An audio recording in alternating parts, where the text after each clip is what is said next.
नमस्कार, स्वागत है आप सभी का देवभूमि समाचार में। मैं हूं आपके साथ सुनील चौहान। अब होते हैं रूबरू आज की महत्वपूर्ण खबरों के साथ। उत्तराखंड बीजेपी के पूर्व प्रदेश अध्यक्ष और हरिद्वार नगर से विधायक मदन कौशिक की संपत्ति की सीबीआई जांच की मांग अखाड़ों के संतों ने की है। संतों ने अखाड़ों के आंतरिक मामलों में हस्तक्षेप और अखाड़े की संपत्ति को खुर्द बुर्द करने का आरोप मदन कौशिक पर लगाया है। साथ ही संतों ने मदन कौशिक के अरबों रुपए की संपत्ति अर्जित करने की लिस्ट भी जारी की है। बीजेपी खुद एक अनुशासित पार्टी बताते हुए भ्रष्टाचारियों पर सख्त कार्रवाई का दावा करती है, लेकिन जब मामला अपनों से जुड़ा हो तो ना अनुशासन याद आता है और ना ही नियम और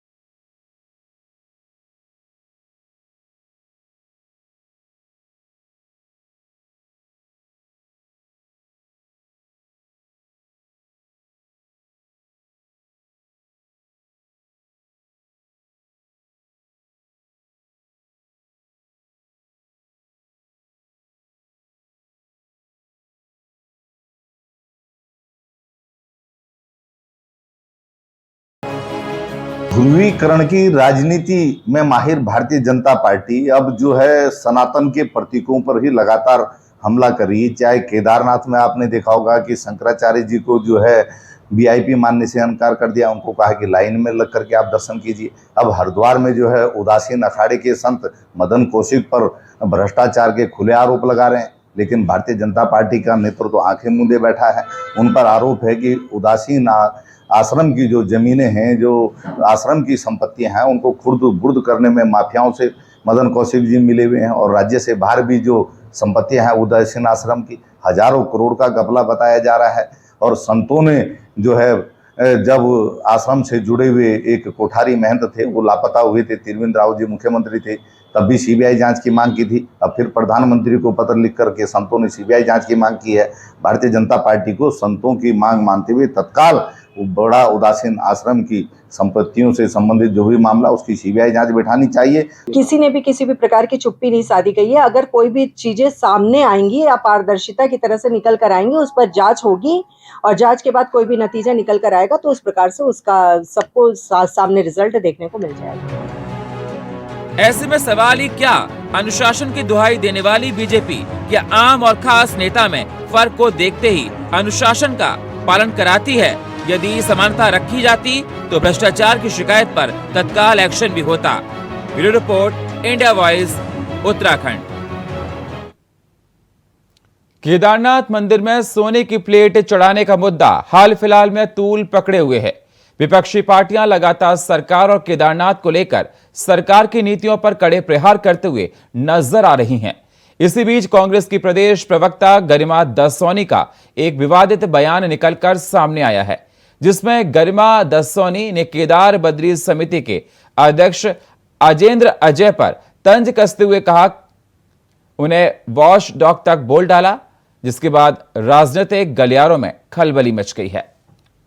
टीसी का गठन हुआ और बीकेटीसी के अध्यक्ष के रूप में अजेंद्र अजय बैठे हैं। विवादों का पर्याय हो गया है बीकेटीसी। कभी क्यूआर कोड, और क्यूआर कोड मामले में जांच कहां तक बढ़ी ये पुलिस के आला अधिकारी बताने को तैयार नहीं है। हर नया मुद्दा आता है और पुराना मुद्दा ठंडे बस्ते में चला जाता है। एक मुद्दा थमता नहीं है कि दूसरा मुद्दा सामने आ जाता है। सामने आकर सफाई दीजिए, क्योंकि जवाबदेही है आपकी, जिम्मेदारी है आपकी। केदारनाथ मंदिर में क्या खेल चल रहा है ये जानने का अधिकार जनता को भी है, विपक्ष को भी है, मीडिया को भी है। इसलिए क्योंकि धर्म की आड़ में ये गोलमाल, ये गड़बड़झाला नहीं चलेगा। उत्तराखंड में प्रदेश सरकार ने अतिक्रमण को लेकर एक बड़ा अभियान छेड़ रखा है और इसके तहत अभी तक 700 से ज्यादा अवैध धार्मिक स्थलों को ध्वस्त किया जा चुका है। वही प्रदेश सरकार के इस अभियान को लेकर जहां विपक्ष प्रदेश सरकार के ऊपर हमलावर हो रखा है, तो दूसरी तरफ इस अभियान को लेकर सैयद नसरुद्दीन चिश्ती गद्दी नशीन दरगाह अजमेर शरीफ का साथ प्रदेश सरकार को मिला है। बीते दिन मुस्लिम प्रतिनिधिमंडल ने मुख्यमंत्री पुष्कर सिंह धामी से बातचीत की थी। इस दौरान इस प्रतिनिधिमंडल ने सीएम धामी से अवैध निर्माणों के दोस्तीकरण को लेकर बातचीत की और इसके बाद मीडिया से मुखातिब होते हुए सरकार की कार्रवाई को सही ठहराया और कहा कि वो इससे संतुष्ट हैं। तो वहीं इसको लेकर कांग्रेस ने सैयद नसरुद्दीन चिश्ती पर हमला बोलते हुए उनको बीजेपी का टीम बी करार दे दिया है। उसके लिए जो हमारी चर्चा हुई माननीय मुख्यमंत्री जी से, पहली बात तो ये कि सिर्फ हम अखबार में और मीडिया में बात आती है मज़ार नहीं, जो भी धार्मिक स्थल मैंने जो मालूमात करी है माननीय मुख्यमंत्री जी के खुद से सुना कि कई धार्मिक स्थल तोड़े गए, उसमें मज़ार भी हैं, मंदिर भी हैं, गुरुद्वारे भी हैं, चर्च भी हैं। अगर किसी ने कोई अतिक्रमण कर रखा है और गैरकानूनी तरीके से कुछ किया गया तो वो तोड़ा जाएगा। लेकिन माननीय मुख्यमंत्री जी ने ये श्योर किया, उन्होंने बताया भी, एक दो मिसाल भी दी उन्होंने कि एक दो मज़ार ऐसे थे जिसकी तस्दीक की गई कि नहीं वो बहुत पुराने हैं और सही तरीके से हैं, तो उनको इंटैक्ट भी किया गया है।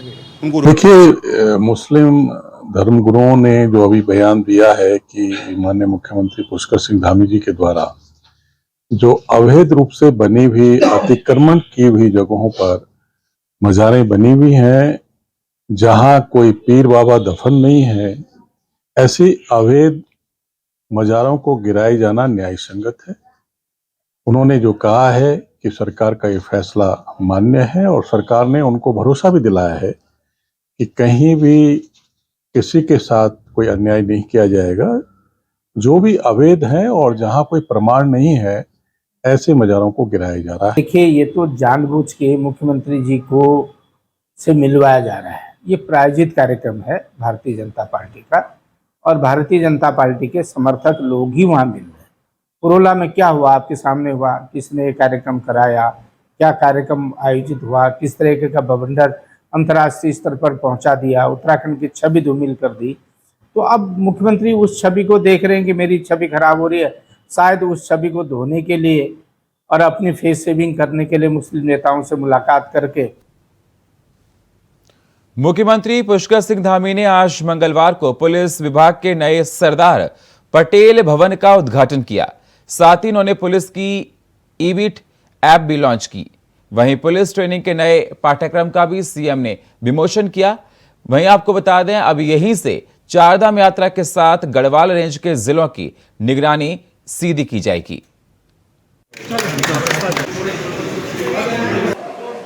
पुलिस का ये भवन यहाँ पर लोकार्पित हुआ है। सरदार वल्लभ भाई पटेल जी के नाम से बना हुआ है पटेल भवन। निश्चित रूप से इसके अंदर बहुत सारे कार्यालय यहाँ पर चलेंगे और स्मार्ट पुलिसिंग भी यहाँ से होगी।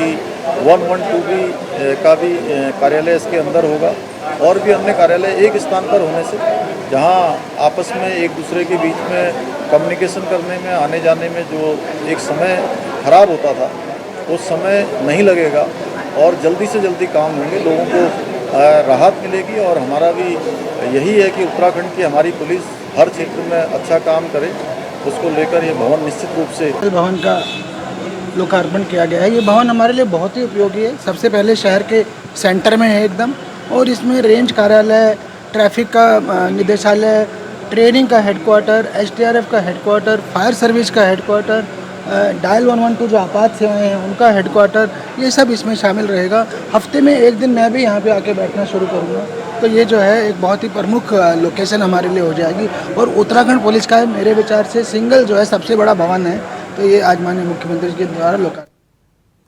21 जून को अंतर्राष्ट्रीय योग दिवस होने जा रहा है, जिसको लेकर उत्तराखंड सरकार ने जहां तैयारियां तेज कर दी हैं, वहीं मुख्यमंत्री पुष्कर सिंह धामी का कहना है कि योग दिवस को लेकर प्रदेश सरकार कई बड़े कार्यक्रम का आयोजन करने जा रही है।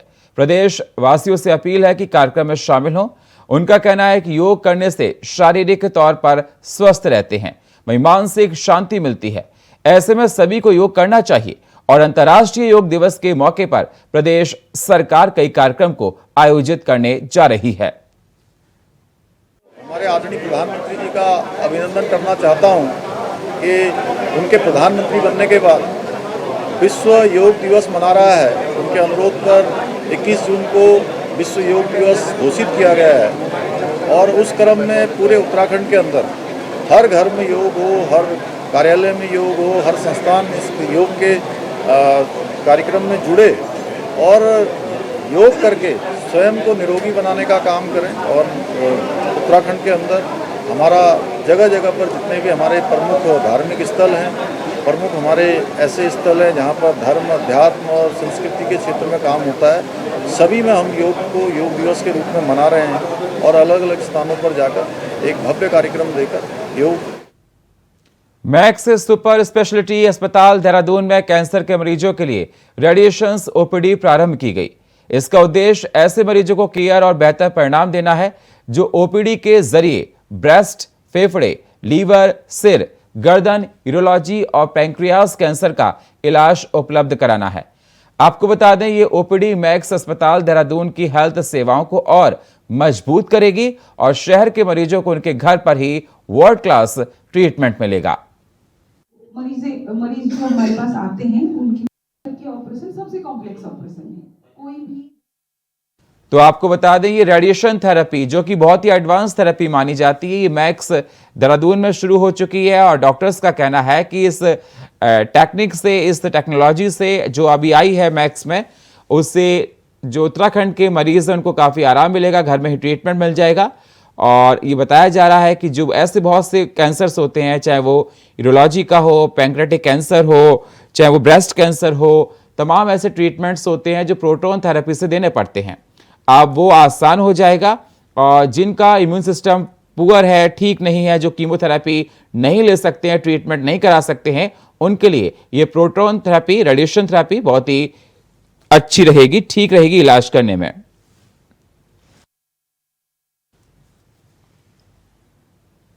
केदारनाथ धाम में लगाई गई सोने की परत पर बवाल थमने का नाम नहीं ले रहा है। जहां बढ़ते विवाद को देखते हुए पर्यटन मंत्री सतपाल महाराज ने बयान दिया है, जिसमें उनका कहना है इस पूरे मामले में हमने जांच के आदेश दिए हैं। साथ ही कहा कि सोना दानदाता ने ही मंदिर में परत को चढ़वाया है, लेकिन अगर जांच के बाद कोई दोषी पाया जाता है तो उस पर सख्त कार्रवाई की जाएगी। बारे में जांच मैंने बैठा दी है और जांच के जब हमारे पास रिपोर्ट आएगी उसके बारे में हम कुछ कह सकते हैं।